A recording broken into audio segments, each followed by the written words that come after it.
Hello friends, एडोनामा में आपका स्वागत है। आज के इस वीडियो में हम अंतरिम बजट 2024-25 से संबंधित प्रश्न को देखेंगे। इसमें 30 प्रश्न का डिस्कशन किया गया है और यह एडिटोरिया का न प्रकाशित करंट अफेयर्स वार्षिकी 2024 है और यह 1 जनवरी 2023 से 7 फरवरी 2024 तक अपडेटेड है।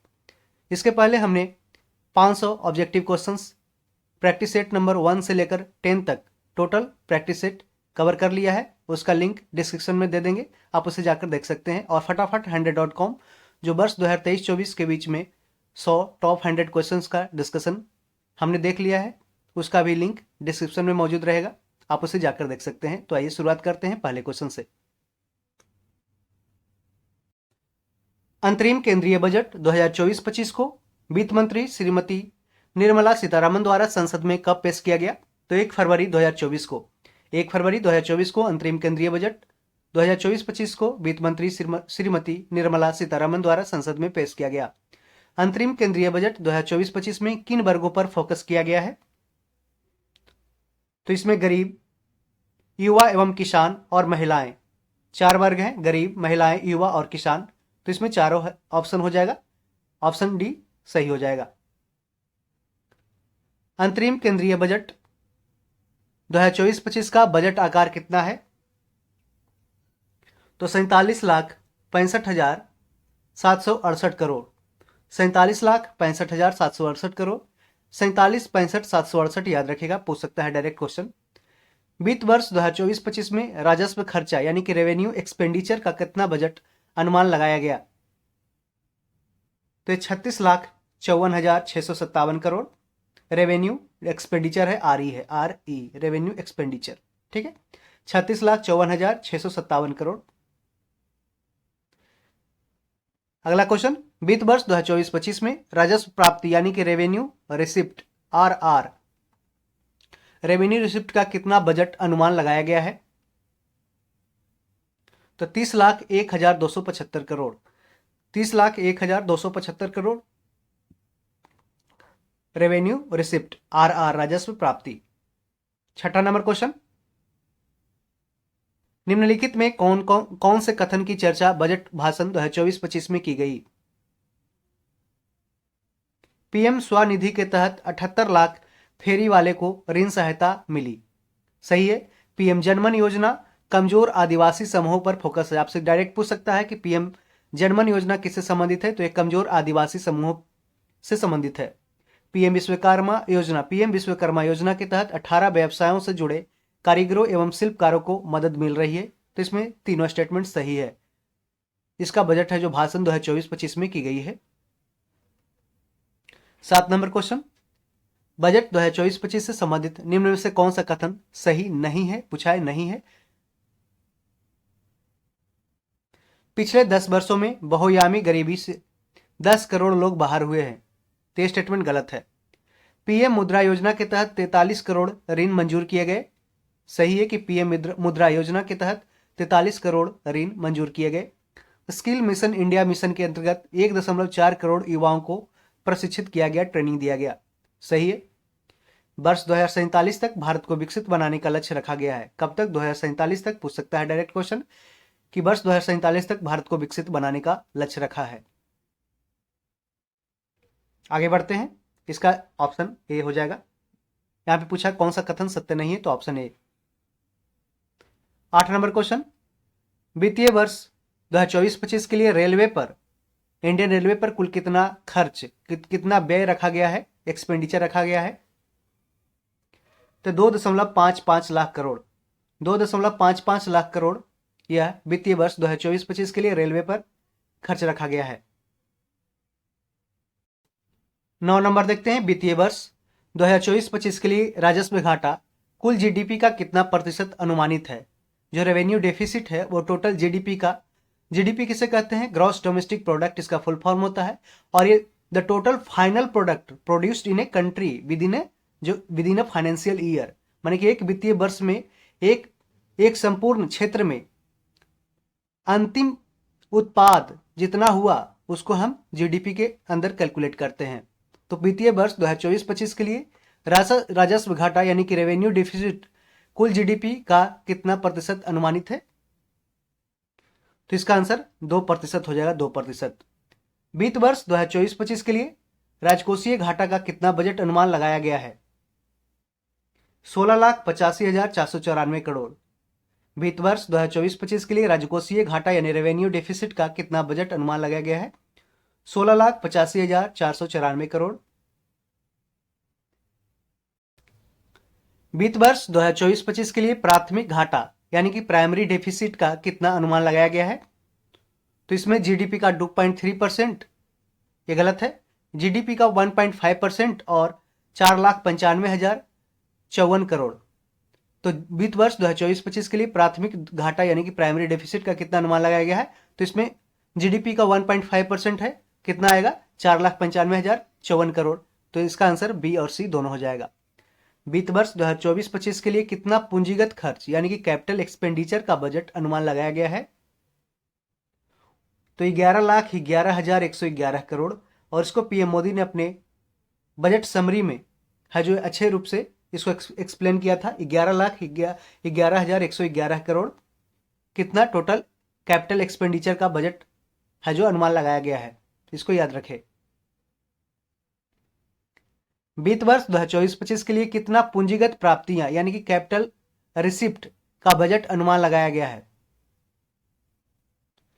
तो ये 17,64,494 करोड़, 17,64,494 करोड़ पूंजीगत प्राप्तियां का बजट अनुमान लगाया गया है। जल जीवन मिशन के लिए वित्त वर्ष 2024-25 में कितने करोड़ का बजटीय प्रावधान दिया गया है?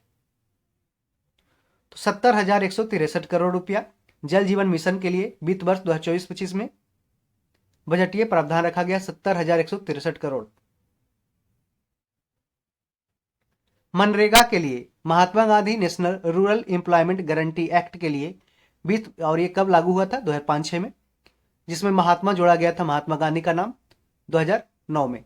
मनरेगा के लिए वित्त वर्ष 2024-25 में कितने करोड़ का बजटीय प्रावधान रखा गया है? 86,000 करोड़, 86,000 करोड़ रुपए का। वित्तीय वर्ष 2024-25 के लिए राजकोषीय घाटा यानी रेवेन्यू डेफिसिट कुल जीडीपी का कितना प्रतिशत अनुमानित है? तो 5.1%। वित्तीय वर्ष 2024-25 के लिए रेवेन्यू डेफिसिट कुल जीडीपी का 5.1% अनुमानित है। वित्तीय वर्ष 2023-24 के लिए संशोधित राजकोषीय घाटा कुल जीडीपी का कितना प्रतिशत अनुमानित है? तो यह 5.8%। कितना? 5.8%। वित्तीय वर्ष 2023-24 के लिए संशोधित राजकोषीय घाटा कुल जीडीपी का 5.8% अनुमानित है।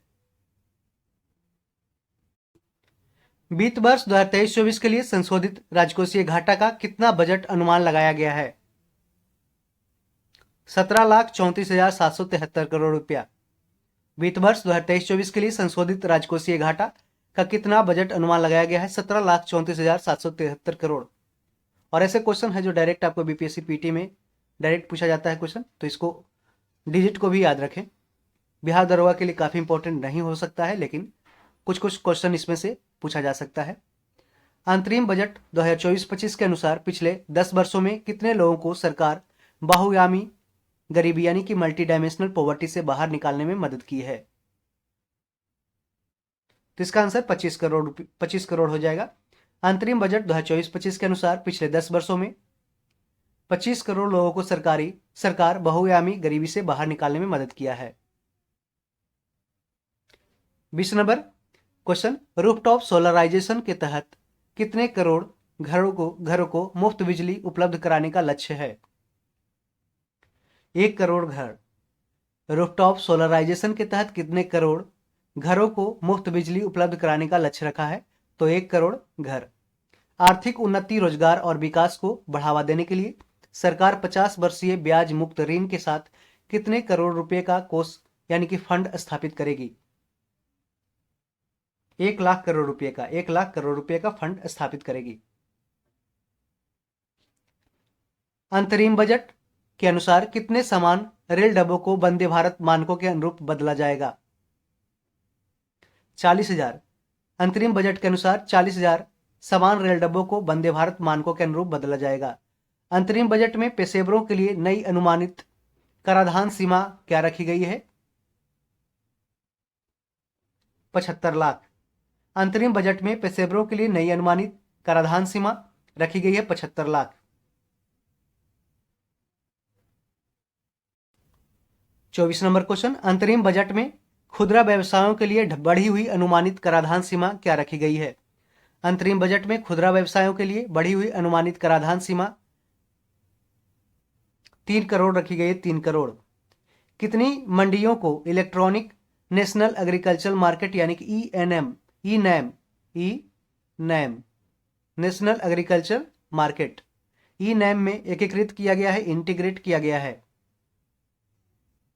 तो 1361 मंडियों को E NAM electronic national agricultural market E NAM में एकीकृत किया गया है, 1361।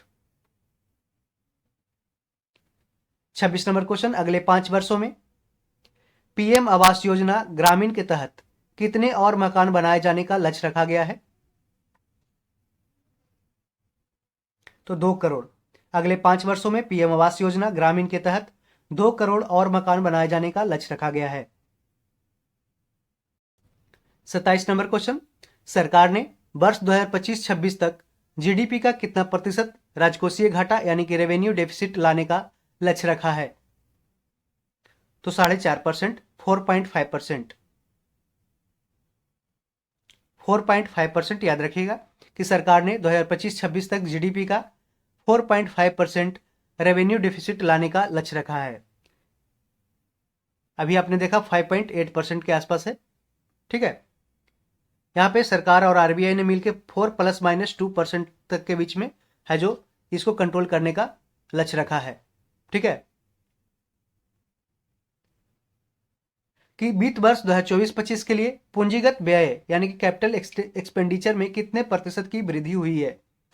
वित्त वर्ष 2024-25 के लिए पूंजीगत व्यय यानी कि कैपिटल एक्सपेंडिचर में, कैपिटल एक्सपेंडिचर क्या होता है? जो पुल बनता है, रोड बनता है, ये कैपिटल जहां पे सरकार का पैसा खर्च होता है, ठीक है।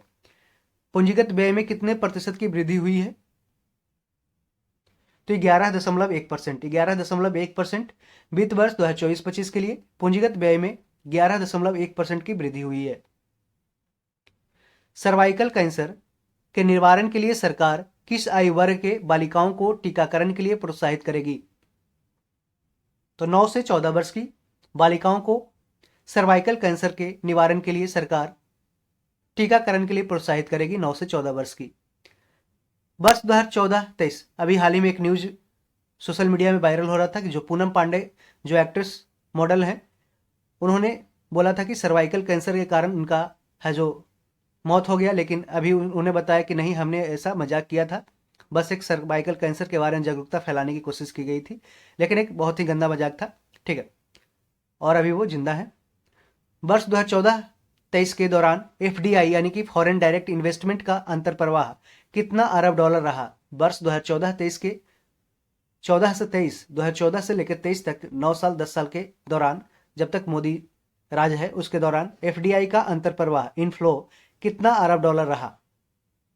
तो 596 अरब डॉलर, 596 अरब डॉलर, ठीक है। तो इस तरीके से हमने टोटल 30 टॉप क्वेश्चन जो अंतरिम बजट 2024-25 से बनने वाले प्रमुख प्रश्नों को हमने डिस्कशन कर लिया है।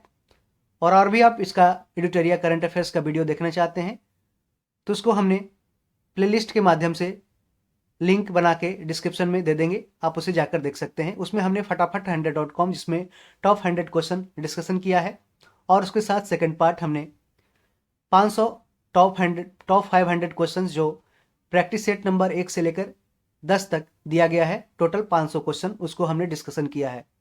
तो उम्मीद करते हैं कि यह वीडियो आपके लिए काफ़ी एग्जाम ओरिएंटेड रहेगा और यह बहुत सारे एग्जामों में इससे क्वेश्चन देखने को मिलेगा। तो इसको कंप्लीट रूप से वीडियो को देखें और इसे दोस्तों में ज़रूर शेयर करें और वीडियो को लाइक करें, और आप कमेंट में बताएं कि वीडियो आपको कैसा लगा। Thank you, all the best.